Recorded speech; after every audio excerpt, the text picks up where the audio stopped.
बगैर तेने क्यों मेरे बेटे तेन साम लाया है? मेरा बच्चा हीरा सी, मेरा बच्चा नु सारी दुनिया जानदी है, पढ़िया लिखिया सी। ए गंदा इने सारे मोहल्ले नु इने वक्त पाया सी, सारे मोहल्ले नु रोजाना फायरिंग करदा सी। कुड़ियां दे मगर फिरदा, पढ़ा लिखा बच्चा, तुसी पढ़े लिखे हो, एक गंदे काम करोगे। एक बच्चा पढ़िया लिखिया हो, सुन जाती बीवी पढ़ी लिखी हो औरत, तू क्यों निजाम लाया गंदिया? किसे हया नहीं आया भी और गंदिया तेरा ते भरा तेनू कहंदा फेर मारना नहीं, मेरा गंदा है, मेरा भरा दा सी न गंदा है, तेनू तो सूर खांदा रहा। चले मैं आपके घर में सारी बात सुन के आई हूँ, आप चलें प्लीज, आ जाए प्लीज। ये गुस्सा है, गम है एक माँ का जिसका इकलौता बेटा 26 साल का नौजवान बेटा इन्होंने छीन लिया है, इस शख्स ने छीन लिया है। उस माँ का बस नहीं चल रहा था कि वो इस वक्त शायद इसके जिस्म के टुकड़े कर दे। जो इस वक्त टीवी देख रही माएँ हैं वो समझ सकती हैं कि एक गम क्या होता है। औलाद को तो सुई चुभे बर्दाश्त नहीं होती, तो इसने तो उसका जवान बेटा छीन लिया। मासूम यतीम बच्चे जब वो घर में देखती होगी तो सारा दिन उस पर क्या गुजरती होगी ये शायद वही जानती है। इस शख्स की जानिब बढ़ते हैं, इससे बात करते हैं। हाँ भाई, क्या नाम है तुम्हारा पूरा? इजाज़ अहमद। इजाज़ अहमद। नशा करते हो? नहीं करता। नहीं करते? नहीं। तुम्हारा भाई झूठ बोल रहा है? हाँ झूठ बोल रहा है। जो बाप की जगह पे है तुम्हारा बड़ा भाई, वो झूठ बोल रहा है? हाँ बोल सकता है। क्यों? झूठ के क्या लिए दुश्मनी है रिश्ता उसकी तुम्हारे नहीं होता, झूठ कोई भी बोल सकता है। हो सकता है तुम भी बोल रहे हो, रिश्ता तो कोई भी जरूरी नहीं होता, झूठ तो झूठ होता है ना। हाँ। तुम कौन सा दूध के धुले हो, कातिल हो? वो पहले भी FIR है तुम पे, रिकॉर्ड याफ्ता हो। हाँ हो ना? हाँ हूँ। हाँ तो फिर इसका मतलब है कि तुम तो दूध के धुले नहीं हो। ज़ाहिर है जो जिसकी इज्जत के साथ कोई एक आदमी 1.5 साल से खेल रहा है वो दूध का दूल्हा कैसे? तुम्हारा भाई खेल रहा है? वो जो कत्ल हो गए वो क्यों इल्जाम लगाएगा तुम पे? कौन? तुम्हारा भाई। वो कौन सा इल्जाम लगा रहा है? वो कह रहा है कि ये हरास करता था पहले भी, ये मुझे भी आगे परेशान करता था। तुम तो भाई पे फायर खोल रहे थे। परेशान नहीं करता था, जब जी मेरा साथ नहीं देता था तो तब मैंने इसके, यानी कि जो तुम्हारा साथ नहीं देगा तुम उसे फायर मार दोगे? ज़ाहिर है मेरा एक ही भाई था, जब मेरी इज्जत के साथ कोई आदमी खेल रहा है तो मैं इसके पास ही जाऊंगा ना। मेरा तो उस इज्जत को तलाक दे देते? दी थी लेकिन माँ फिर ले आई थी। माँ को समझाते? माँ रोई थी, वो कहती थी मेरा बेटा नहीं है। तुम इस माँ का गुस्सा देखा है? मुझे अफसोस है, देखा है, एहसास है उनके। वो माँ है, उसका बेटा छीन लिया तुमने। तुमने अपने रिश्ते को नुकसान नहीं पहुँचाया। मैं भी बाप हूँ, मैं उनका दर्द जानता हूँ। अपने रिश्ते को नुकसान नहीं पहुँचाया ना, बीवी को कुछ नहीं कहा ना? नहीं कहा ना? बहुत मारा है मैंने। मारा है लेकिन जान से तो नहीं मारा ना? जान से मार देना चाहता था उस दिन। अच्छा। लेकिन वो छुप गई थी घर में। तुम्हारे सर पे खून सवार था? उसके ऊपर भी गुस्सा था। अच्छा। ज्यादा गुस्सा तो उसके ऊपर था। अदीब के साथ दोस्ती तुम्हारी थी और चक्कर तुम्हारी बीवी का चल गया, ऐसे ही है? हाँ ऐसे ही। तो 1 साल से दोस्त की दोस्ती क्यों बर्दाश्त कर रहे थे फिर? दोस्त अब तो नहीं था, 1 साल से तो नहीं था मेरा दोस्त। वो पहले तकरीबन 2-3 महीने मेरा दोस्त रहा है। जब मुझे ये सब पता चला तो मैंने छोड़ दिया उसको। एक मर्द के पास तलाक देने का ऑप्शन ज्यादा आसान है कत्ल करने की निस्बत। दिया था मैंने आपको बोला। मैं तो तलाकें भाई देते 3 देते, उसको 3 माह का वक्त मुद्दत पूरी करते तो बात खत्म हो जाती। लेकिन माँ नहीं मानी ना। वो माँ ने निकाह किया हुआ था उसके साथ। ये कहती थी कि मैं अब सुधर जाऊंगी, मुझे नहीं सुधरी तो खत्म कर देते। चांस नहीं, एक चांस दिया, नहीं सुधरी ना, दोबारा तलाक दे देते। तो मैं हो सकता अभी तलाक उसको दे देता। अभी तुम कह रहे हो मैं कत्ल करने लगा था, तलाक का ऑप्शन होता तो कत्ल ना करते। कत्ल तो मैं तब जब वो मुझसे कत्ल हो गया, ठीक है, जिसे मैं नहीं कत्ल करना चाहता था। उस दिन भी मैं उसे कत्ल नहीं करना चाहता था। अच्छा। मैंने गोली उसके टांग पे लगाई। अच्छा। लेकिन वो नीचे बैठ अपना डर पैदा करना चाहते थे। ये कैसी गैरत है? डर नहीं पैदा, डर था, गुस्सा था सिर्फ। अच्छा। डर नहीं पैदा करना चाहता था। अच्छा। यहाँ से निकलोगे तो बीवी को भी मारोगे? नहीं अब नहीं मारूंगा। कहाँ गई गैरत फिर? वो उसको तलाक दे दूंगा। अच्छा, तो पहले ही तलाक दे देते तो आज कातिल ना होते। हाँ तो बस ये किस्मत का खेल। किस्मत का नहीं, तुम्हारा अपना किया ये वो किया हुआ है जिसकी सजा तुम भुगत रहे हो। ये वो गुनाह है जिसकी वजह से तुम इस वक्त रुस्वा हो। पूरी दुनिया तुम्हें देख रही है कि तुम इस वक्त रुस्वाई में हो। ये वो शख्स है जिसने अपने भाई को पहले फायर मारा, उसके भाई ने इससे जान बचाने के लिए इस पर FIR करवाई जो कि रिकॉर्ड में है। ये चलान हुआ, उस पर्चे में इससे असला बरामद भी हुआ। उसके बाद ये वापस बाहर निकला, न जाने इसके दिमाग का फतूर था या इस बात में कोई सदाकत थी। इस बात में कोई सदाकत अगर होती भी तो क्या उस मसले का हल कत्ल था? नहीं था। इसके दिमाग पे खून सवार था। वो खून इसने किसी का भी करना था। पहले भाई का करने लगा, नहीं हुआ, इसने सोचा कि चलो अब गुस्सा कहीं और उतार लो। इस शख्स के दिमाग पे न जाने क्या बात सवार थी। गैंगस्टर बनना चाहता था, हवाई फायरिंग क्यों करता था, ये क्या चाहता था ये तो यही बता सकता है। मुझे सिर्फ ये बताओ, तुम्हारे भाई से तो उसके नाजायज ताल्लुकात नहीं थे ना?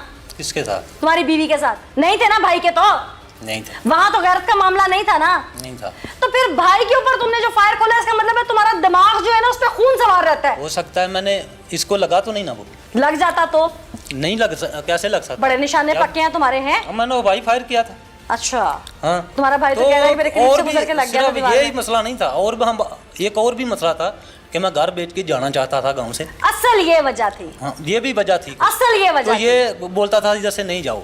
असल ये वजह है। थी कि तुम घर बेचना चाहते थे हाँ, और जाना भाई नहीं चाहता था, बेचना इसीलिए चाहते। जाना चाहता हो था। सकता है तुम्हारी बीवी से भी तुम्हारा यही इख्तलाफ हो कि तुम घर बेच के जाना चाहते थे। उसको क्या प्रॉब्लम है, मैं इधर रखूं किधर भी रखूं, वो बीवी ने तो रहना है। उसको रह तो तो इस रही बात थी। पे कोई इतराज नहीं था। हो सकता है कभी। कि ना जाना चाहती हो, ये तो वो सामने आती तो मैं उससे सारा कुछ पूछती।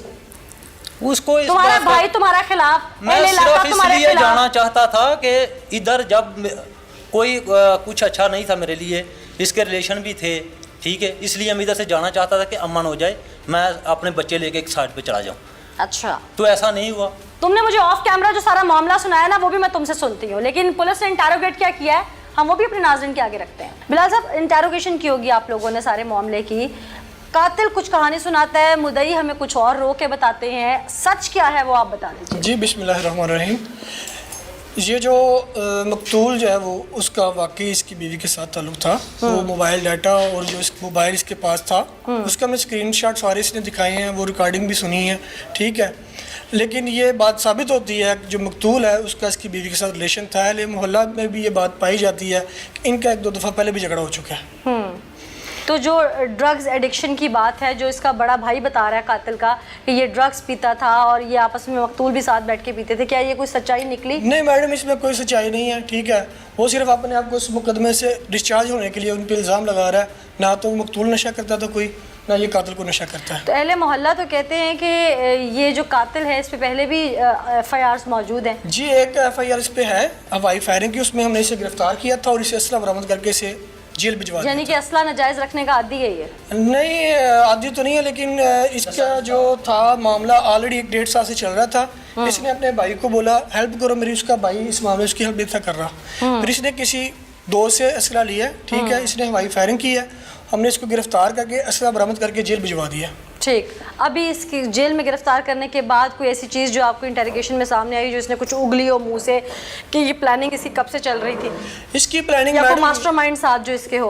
मास्टरमाइंड तो ऐसा कोई नहीं था मैडम, लेकिन मैं अपने भाई को बार बार कह रहा था कि मेरे साथ चलो, ये वकूआ करना है, इसको मारना है, इसका मेरी बीवी के साथ नाजायज़ ताल्लुक है, मैंने गैरत के नाम पे से इसको कत्ल करना है। इसके भाई को आपने क्यों पकड़ रखा है? इसके भाई पे इल्ज़ाम है ये, ठीक है, कि ये मौके पे मौजूद था और ये मुसल्ला डंडा था, ठीक आपने है। इसको इंटेरोगेट किया? इंटेरोगेट किया मैडम ये, लेकिन फ़िलहाल अभी कोई राय कायम नहीं हो सकी क्योंकि मुद्दई बज़िद है, ये मौके पे मौजूद है, उसका हम CDR लेंगे, एनालिसिस करेंगे, चेक करेंगे ये मौके पे है या नहीं है। और अगर होगा तो फिर ये कैफरे किरदार अगर ये होगा तो ये बिल्कुल इसके साथ चालान होगा। ठीक है। आपने FIR में दफात कौन सी लगाई हैं? मैडम FIR में 302 की दफात और 734। अच्छा, जो पहला इस पे मुकदमा था कातिल पे, वो उस मुकदमे में चालान हुआ था? उसमें चालान हुआ मैडम। फिर कितनी ये सजा मिली थी उस वक्त? उसमें मैडम ये अंडर ट्रायल अभी, ट्रायल में टाइम लग जाता है, बाज़ औक़ात ठीक है, बेल पे आ जाता है मुलजिम, फिर ठीक वो है। अदालत यानी कि जमानत पे भी बाहर फिर रहा है? जी जमानत। एक मुकदमे में जमानत है और फिर 302 का इस वक्त ये दोबारा मुलजिम है? जी मैडम। ठीक, बहुत शुक्रिया बिलाल साहब, डिटेल्स आपने हमारे से शेयर की। लेकिन मुलजिम की तरफ वापस चलेंगे और इससे बात करेंगे कि आखिर ये अपने आप को क्या डॉन साबित करना चाहता था कि एक में तो ज़मानत ले रखी है लेकिन उसके बावजूद 302 में आज ये फिर अंदर है और इसे शायद कोई पशेमानी नहीं है। क्यों? इसी की जानिब बढ़ते हैं। तुम क्या सच क्या झूठ बोल रहे थे? अब तो सब कुछ सामने आ चुका है, ठीक मैं है? नहीं झूठ बोल रहा, मुझे पता है कि मेरे खुदा को इंटरोगेशन पता में है। हर चीज सामने आ गई। अब मुझे हकीकत बताओ कि ये प्लान कब से दिमाग में चल रहा था, ये शक था या ये तुम्हारी कंफर्मेशन थी, ये मामला हुआ कैसे उस दिन? मैं घर से निकला हूँ, वो भी निकला है, तो उसने बताया था कि इसने मारा है मुझे बहुत। किसने? मेरी बीवी ने, उसको, अदीब को। अच्छा, उसे भी इस बात का गुस्सा था, वो एक दूसरे के साथ गुस्से साथ देखा हमने, दोबारा वो भी बताओ। देखता रहा, मैं भी देखता रहा उसके साथ गुस्से की तरह, गुस्से से देखते रहे? गुस्से थे। अच्छा, फिर मैं उससे पास से गुजरा हूँ, ठीक है, तो मैं थोड़ा सा आगे गया हूँ, उसने ऐसे पाँव नीचे मारा है, और मैंने पीछे देखा, उसने थूका है मेरी तरफ गुस्से से, मैंने भी थूका। फिर हम 1 मिनट फिर देखते रहे गुस्से से एक दूसरे की तरफ, फिर वो मैं फिर चल पड़ा, तो उसने भी कोई बात नहीं, मैंने भी कोई बात नहीं की। तकरीबन 10-15 कदम आगे चला, उसने पीछे से गाली दी थी मुझे, तो मेरे पास पिस्तौल था, मैंने वो निकाला है, मैं उधर से भागा हूँ वापस। तो वो बाके उधर दुकान पे गया अंदर हमाम के अंदर, उधर बेलचा था, उसने पकड़ा मुझे मारने के लिए। तो जब मैं उसके सामने आया हूँ तो उसने मेरे हाथ पे पिस्तौल देखा है, वो भी पिस्तौल निकालने लगा है, लेकिन उससे पहले मैंने गोली। शाबाश कि उसके पास पिस्टल था और फिर वो बेलचा उठा रहा था। बात मैच नहीं हो रही।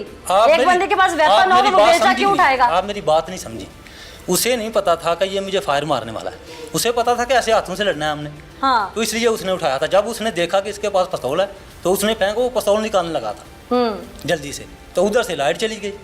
मैंने फायर लगाया टांग पे, वो कहीं नीचे बैठ गया, वो छाती पे लग गया फायर। क्या फिल्मी सीन सुनाया तुमने मुझे। कुछ शर्मिंदगी कसम से है? ऐसा ही है। शर्मिंदगी है अपने किए पे? अफसोस है, ज़ाहिर है उसके बच्चे को अभी अफसोस है, अपने को भी। वो भी चला गया, मैं भी इधर। मेरे साथ क्या होना है वो अल्लाह ही जानता है। यहाँ से अगर बिल फर्ज छूट जाते हो जी तो बीवी से आज भी मोहब्बत करते हो? नहीं करता। जुबानी कलामी है। बीवी को तुमने कहा तो कुछ नहीं। ऐसी बीवी को कौन मोहब्बत करता है? अच्छा। जिसने 2 घर बर्बाद कर दी। हर मुल्जिम जब वो थाने में आ जाता है तो वो बड़े बड़े कसीदे सुनाता है, बड़ी बड़ी बातें सुनाता है।